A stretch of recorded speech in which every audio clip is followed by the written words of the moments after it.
Jack Nelson looked out the viewport of the transport shuttle as it approached the massive Galactic Council station.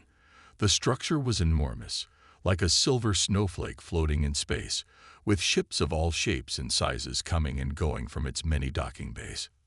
"Remember, stick close to the diplomats," Captain Lisa Moore said, checking her uniform one last time. "First impressions matter." Jack nodded, adjusting his security badge. At 32, the former Marine never imagined he'd be among the first humans to visit the Galactic Council.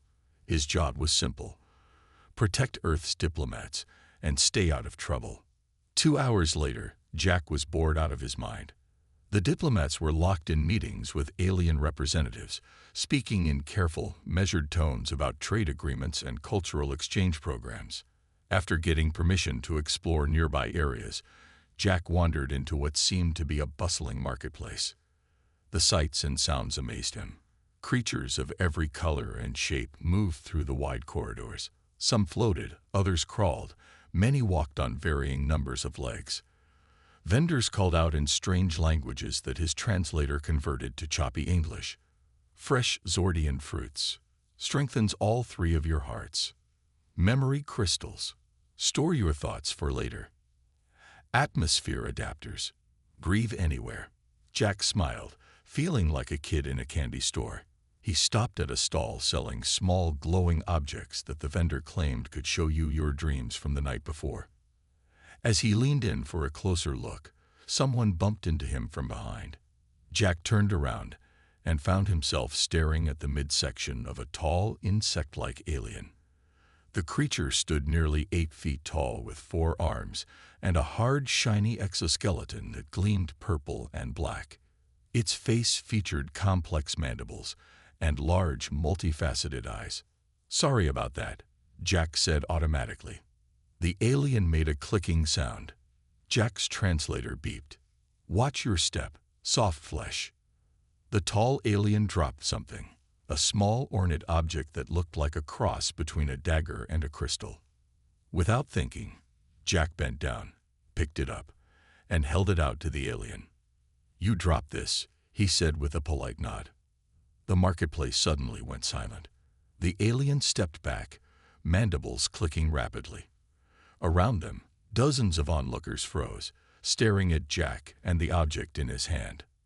From the edge of the crowd came gasps and murmurs.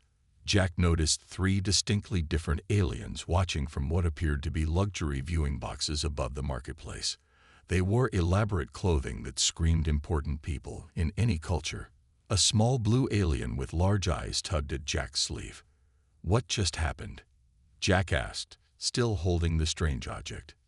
"You accepted the challenge," the blue alien whispered, eyes wide. "You picked up Vexcor's ceremonial dueling crystal and presented it back to him. That's a formal acceptance." "Acceptance of what?"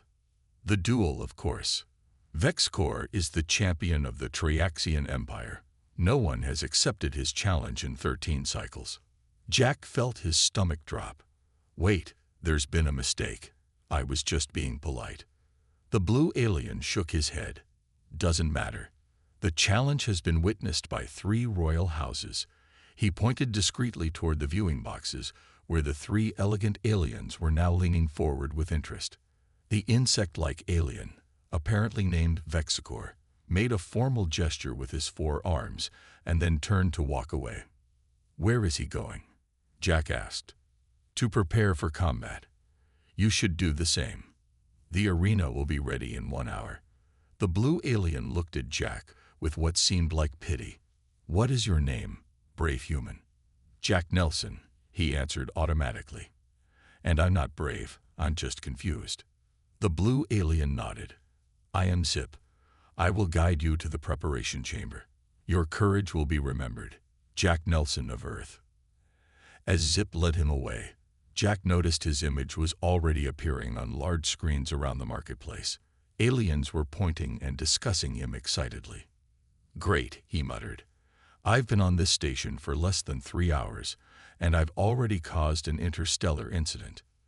In the viewing boxes above, 3 royal princesses from 3 different kingdoms watched with growing interest as the first human challenger in Galactic Council history was led away to prepare for what would surely be his doom. The preparation room was small and cold. Jack paced back and forth while Zip watched from a corner. "There must be some way to call this off," Jack said, running his hand through his short brown hair. "Impossible," Zip replied. The challenge was accepted in front of royal witnesses. To withdraw now would bring great shame to your species. Jack groaned. "Can you at least tell me what kind of fight this is? Do I get a weapon?" "It is not a fight to the death, if that eases your mind," Zip explained. "The duel takes place in the Circle of Honor. The first competitor to step or be forced outside the circle loses." Jack felt a small wave of relief. Maybe he could survive this after all. A chime sounded, and a door slid open. Jack could hear a roar of voices from beyond. "It is time," Zip said solemnly. "Remember, human Jack Nelson, keep inside the circle." Jack stepped through the doorway and found himself on a walkway leading to a large circular platform. The arena around him was packed with aliens of all types. There must have been thousands of them, all watching, all waiting. The circular platform glowed with a soft blue light. In the center was a bright white circle about 20 feet across. On the opposite side of the platform stood Vexicor, his purple-black exoskeleton gleaming under the lights. All four of his arms now held ceremonial objects. Jack noticed 3 special viewing boxes positioned directly above the arena. In each sat one of the elegant aliens he had seen earlier. They were even more impressive up close. The first had shimmering skin that seemed to change colors with each movement and feathery hair that floated around her head. The second was tall with green skin and 4 arms like Vexicor, but more slender and graceful. The third was strangest of all, a cluster of small insect-like creatures that moved as one, forming a roughly humanoid shape. An announcer's voice boomed through the arena. "Today we witness an historic duel. Champion Vexicor of the mighty Triaxian Empire faces challenger Jack Nelson, first warrior of the newly discovered human species." The crowd roared. Jack tried to signal to someone, anyone, that this was all a mistake, but his protests were either ignored or misunderstood. "The rules are simple and ancient," the announcer continued. "The duelists will remain within the Circle of Honor. The first to exit the circle, by choice or by force, concedes victory to their opponent." Jack and Vexicor were directed to step into the circle from opposite sides. As Jack stepped onto the glowing white surface, he felt a strange tingling sensation. The circle was somehow different from the rest of the floor. Vexicor clicked his mandibles in what Jack assumed was a threat display. The alien stood at least 2 feet taller than Jack, and probably weighed twice as much. A high-pitched tone sounded, and Vexicor immediately charged forward, all 4 arms outstretched to grab Jack. Time seemed to slow down. Jack's marine training kicked in. Instead of trying to meet the charge head-on, he simply waited until the last possible moment, and then stepped neatly to the side. Vexicor, unable to stop his momentum, stumbled past where Jack had been standing. The alien's many legs scrambled to regain balance, but his forward momentum was too great. One leg, then another, then all of them crossed over the edge of the circle. Complete silence fell over the arena. The announcer's voice, now subdued with shock, declared, "The duel is complete. Victory to Jack Nelson of Earth." The crowd erupted in chaos. Some aliens cheered wildly, while others sat in stunned silence. Vexicor stood frozen at the edge of the platform, mandibles hanging open in what must have been disbelief. Jack stood alone in the circle, equally surprised by what had just happened. In the royal viewing boxes, the 3 princesses all leaned forward with sudden intense interest. The feather-haired one whispered to an aide. The 4-armed green one nodded appreciatively. The collective of insects buzzed with excitement. Jack had no idea what he had just started, but as the crowd chanted his name, he had a sinking feeling that his life was about to get much more complicated. Jack's face appeared on screens all over the Galactic Council station. Aliens stopped him in corridors for what his translator called honor touches, various forms of handshakes, tentacle bumps, and antenna wiggles. "This is insane," Jack muttered as he finally reached the human delegation's quarters.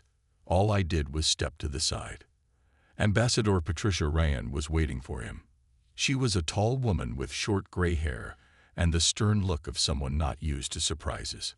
"Nelson," she said, "you've created quite a situation." "I'm sorry, ma'am. It was a misunderstanding. A misunderstanding that's made you the most famous human in the galaxy." She pointed to a screen showing Jack's 3-second victory playing on repeat. "The good news is that defeating their champion has actually given humans a reputation for being formidable. The bad news is—" She paused. "What?" Jack asked. "You've caught the attention of 3 royal houses," Ryan explained. "And in galactic politics, that's complicated." The door chimed. A messenger delivered 3 separate packages, each bearing different royal symbols. Ryan sighed.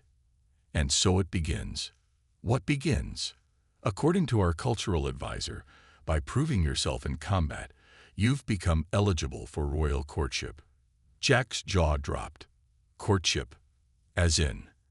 "As in 3 alien princesses now see you as potential mate material, and rejecting them could cause diplomatic incidents our first week in the Galactic Council."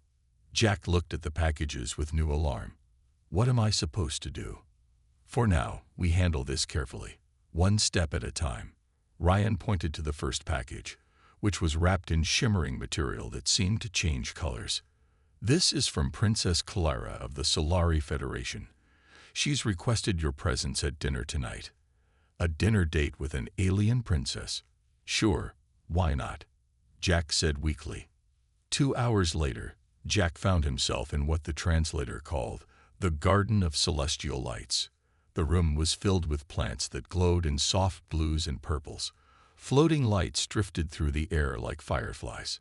Princess Clara entered, and Jack tried not to stare. Her skin shimmered with iridescent colors that shifted as she moved, and her feathery hair seemed to float around her head as if she were underwater. She was almost human in shape, but there was something fluid about her movements. "Jack Nelson of Earth," she said, her voice melodic. "Your victory was most impressive." "Thank you, Your Highness," Jack replied, bowing slightly as he'd been instructed. Though honestly, it was more luck than skill. Kilara's laugh sounded like wind chimes. Modesty. Another admirable trait. They sat at a table that grew from the floor itself. Servers brought strange foods that Jack's cultural advisor had assured him were safe for human consumption. "The Solari Federation spans 17 star systems," Kilara explained as they ate. "We value knowledge and exploration above all else." Jack listened, fascinated despite himself. Kilara was brilliant, discussing stellar physics, biology, and philosophy with equal ease. As the meal progressed, Jack found himself genuinely enjoying her company. Then dessert arrived, a glowing blue sphere that pulsed gently. "The sphere of joining," Kilara said, her voice suddenly formal. "If you accept this gift, you accept the first bond of courtship." Jack froze with his spoon halfway to the sphere. He remembered Ryan's warning about accidentally accepting proposals. "I'm honored," he said carefully, putting his spoon down. "But perhaps I should learn more about Solari customs before taking such an important step." Kilara's colors shifted to a light pink. Wise caution. Also admirable. Jack returned to his quarters exhausted but relieved he'd avoided an accidental engagement. He opened the door to find his room filled with gifts. A glowing crystal sphere from Kilara, a set of ceremonial weapons from the 4-armed Green Princess, and a strange, pulsing container from the Insect Collective Princess. A message flashed on his room's screen. Emergency diplomatic meeting. 800 hours. Jack collapsed onto his bed. 1 dinner down, 2 more princesses to go, and he was already in over his head. "The situation is more complex than we initially thought," Ambassador Ryan said, pacing the conference room. Jack and the human diplomatic team watched her with growing concern. Dr. Alan Foster, the cultural expert, pulled up 3 holograms showing each princess. Let's review what we know about your admirers. He pointed to the first image, the shimmering, feather-haired alien, Princess Clara of the Solari Federation. Her people are scientists and explorers. They value knowledge above all else.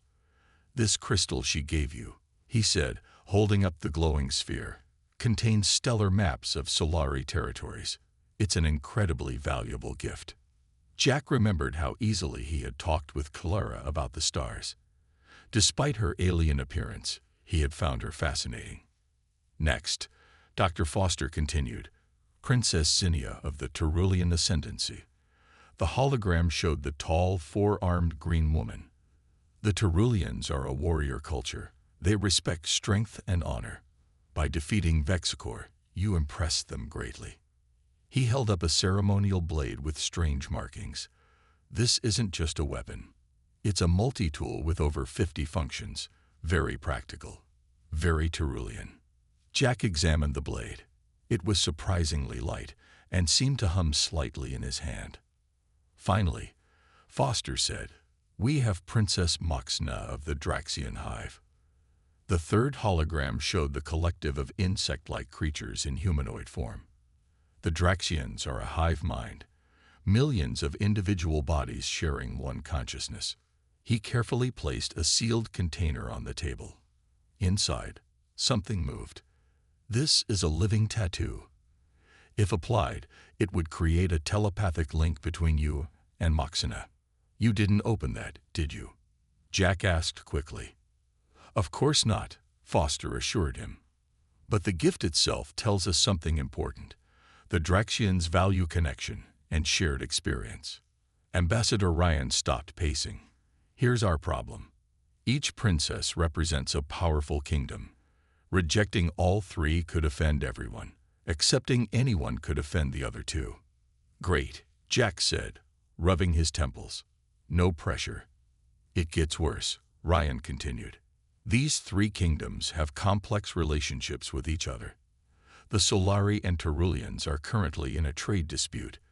The Draxians recently signed a defense pact with the Solari, but have historically been aligned with the Terulians. And now I'm in the middle, Jack said. Exactly. We're still new to the Galactic Council. Earth needs allies, not enemies. Ryan looked tired. You've been invited to meet Princess Zinnia this afternoon and Princess Moxna this evening. Jack thought for a moment. What if I met with all 3 together? Like a summit. The room went silent. Then Dr. Foster laughed. That's either brilliant or suicidal. It could work, Ryan said slowly. A formal diplomatic meeting instead of individual courtship rituals. It puts everything on the table. That afternoon, Jack met Princess Zinnia in a training arena. While Clara had been graceful and fluid, Zinnia was solid and powerful. Her 4 arms moved with precise control as she demonstrated combat forms. Your victory over Vexicor showed good instinct, she said, her voice deep and resonant. But you lack formal training. She handed Jack a practice staff and proceeded to teach him a basic Terulian combat stance. Jack, drawing on his marine training, picked it up quickly. You learn well, Zinnia said, nodding with approval. A worthy trait in a potential bondmate. Jack carefully steered the conversation away from bondmates and toward his summit idea. To his surprise, Zinnia agreed immediately. Direct confrontation. Honest resolution. This is the Terulian way, she said. That evening, Jack's meeting with Princess Moxna was the strangest yet. The princess was actually thousands of small insect-like creatures that moved together in perfect harmony, forming a roughly humanoid shape. I am pleased to meet you properly, Moxna said, her voice a harmonious blend of tiny sounds. Likewise, Jack replied, trying not to stare as her form occasionally shifted, individual creatures moving to new positions. When Jack proposed the summit, Moxna's form rippled with what his translator identified as contemplative excitement. Unusual. Innovative. I accept this approach. Back in his quarters, Jack messaged Ambassador Ryan. All three agreed to the summit. Now what? Ryan's reply came quickly. Now we prepare for the most important diplomatic meeting in Earth's history. No pressure. Jack fell back on his bed, wondering how picking up a dropped object had led to all this. The neutral conference room was decorated with symbols from all three kingdoms and Earth. Jack stood nervously beside Ambassador Ryan and Dr. Foster. Two more security officers from Earth, Greg Wilson and Maria Lopez, stood at attention nearby. Remember, Ryan whispered, let them speak first. Be respectful but firm, and whatever you do, don't accidentally agree to anything. The doors slid open, and the three princesses entered with their advisors. Each royal party took a position at the triangular table, leaving the fourth side for the humans. Ambassador Ryan made formal introductions, then Jack stepped forward. Thank you all for coming, he said. I'm honored by your attention, but I think we need to talk openly about this situation. Princess Calera's skin rippled with colors that the translator identified as diplomatic interest. Princess Zinnia folded her forearms in a formal pose. Princess Moxna's collective form shifted slightly. Calera spoke first. Human Jack Nelson, your victory has marked you as remarkable among your species. The Solari Federation offers you a place among our scientific elite. Your unique human perspective could advance our understanding of the universe. She gestured, and an advisor activated a hologram showing beautiful Solari worlds with advanced cities and research centers. The knowledge we could share with Earth would advance your technology by centuries, Calera continued. Medical breakthroughs, faster than light travel improvements, energy production. Jack had to admit it was tempting. Earth could certainly use those advances. Princess Zinnia stepped forward next. The Tyrolean ascendancy values strength and honor. You showed both in the arena. We offer military alliance with Earth, protection for your worlds as you join galactic society. Her hologram displayed Tyrolean warships and defense systems. The galaxy can be dangerous for newcomers, Zinnia said. Many would take advantage of your inexperience. We would stand with you. Jack nodded. Earth's security was definitely a concern for the diplomats. Then Princess Moxna moved forward, her form shifting constantly. I offer connection, her harmonic voice said. The Draxian hive has collected knowledge for 50,000 years. Through limited mind linking, we could share this with humanity. Not full joining, but partnership. Her hologram showed networks of information flowing between worlds. Jack was surprised to find each offer genuinely appealing in different ways. The problem was that each came with strings attached, strings that tied directly to him. As the princesses began to outline more specific terms, Jack noticed something interesting. Calera's colors flickered whenever marriage was mentioned. Zinnia's lower right hand twitched subtly. Moxna's form became slightly less coherent at certain topics. Drawing on his security training in reading body language, Jack had a sudden realization. He raised his hand politely to pause the discussion. May I ask each of you a personal question? He asked. The princesses exchanged looks but agreed.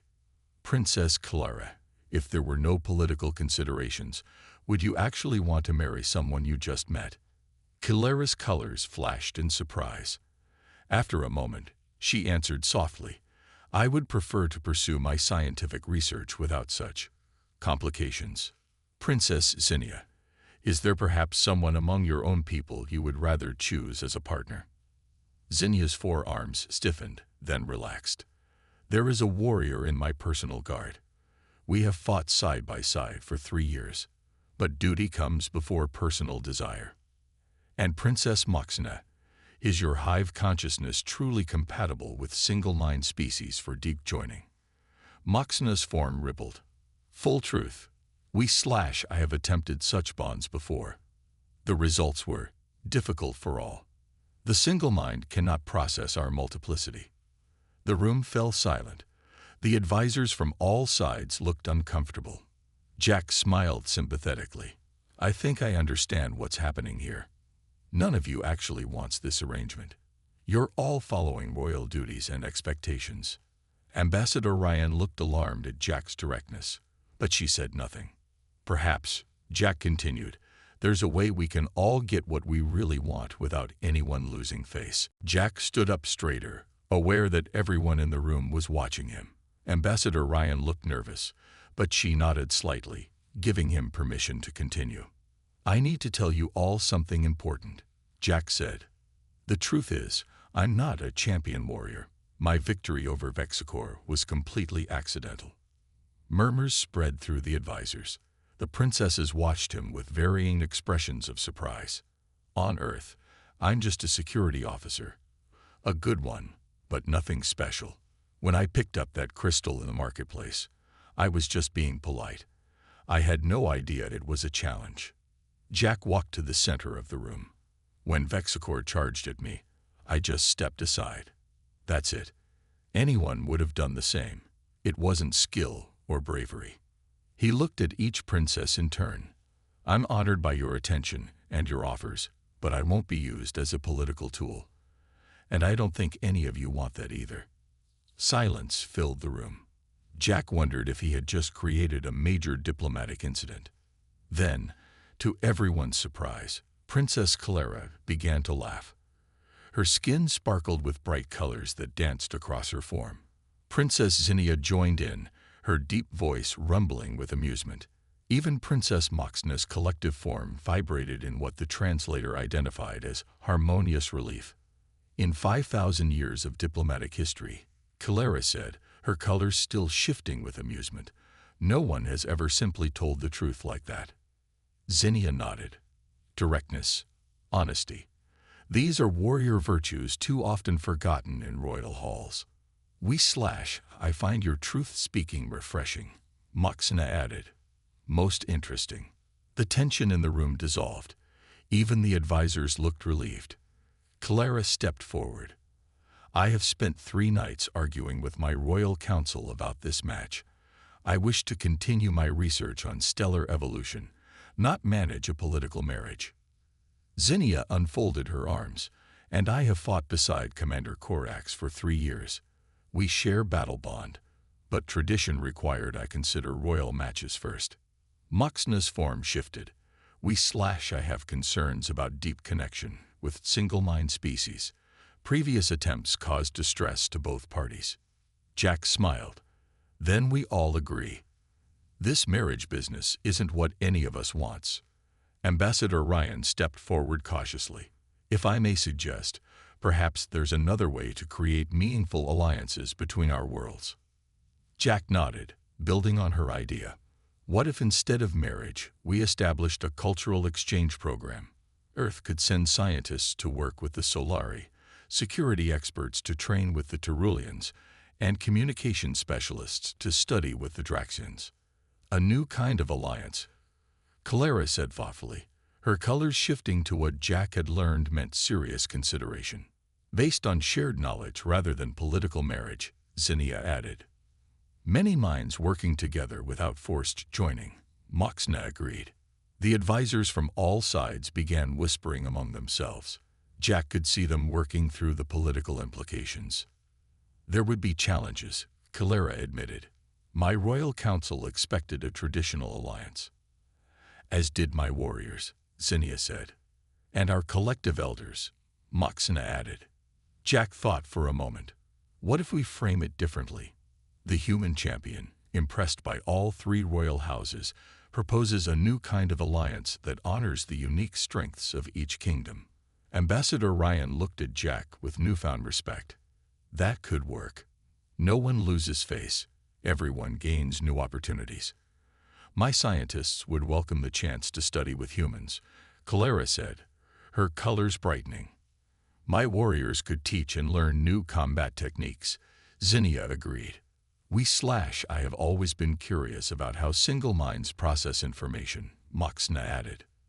The mood in the room had completely transformed. What had begun as a tense diplomatic negotiation now felt like the beginning of something new and exciting.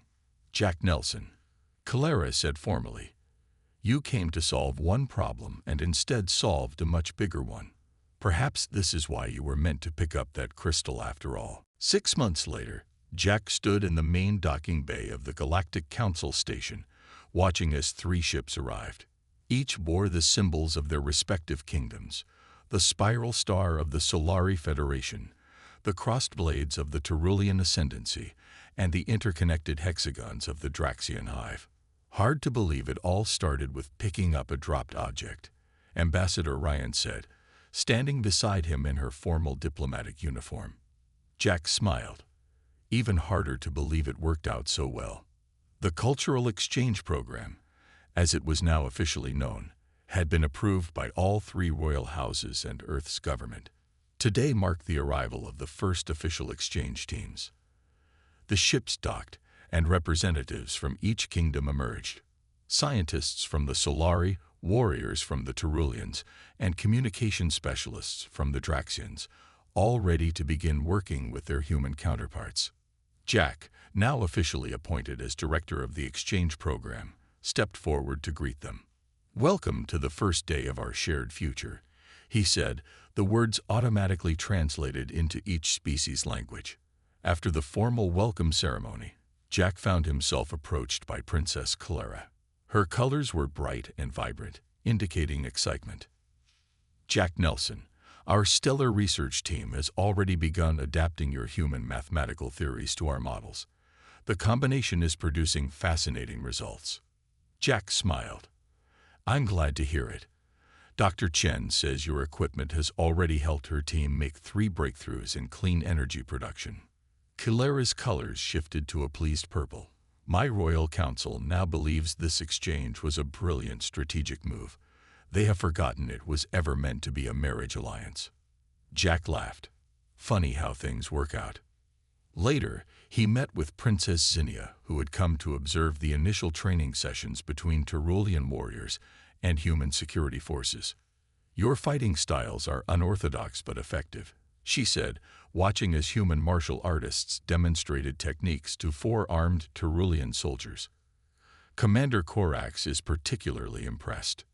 Jack noticed how Zinnia's eyes softened when she mentioned the commander. "How are things between you two?" Zinnia's usually stern face broke into what Jack now recognized as a smile. "We have announced our intention to form a warrior bond next season. My royal advisors have approved, especially since the exchange program has brought such honor to our house." "I'm happy for you both," Jack said sincerely. That evening, Jack visited the Draxian ship where Princess Moxna's collective form was working with human linguists and psychologists. "I have developed a new communication protocol," Moxna explained, her form shifting smoothly. "It allows limited thought sharing without full mental merging. Safe for single minds." "That's incredible," Jack said. "Our team says they've learned more about collective consciousness in 6 months than in decades of theoretical research. Mutual benefit. The best kind of exchange," Moxna replied. Later, at the official reception celebrating the program's launch, Jack found himself standing alone for a moment, watching the mixed groups of humans and aliens talking, laughing, and sharing ideas. A voice came from behind him. "You've accomplished something remarkable here." Jack turned to see a Solari woman he didn't recognize.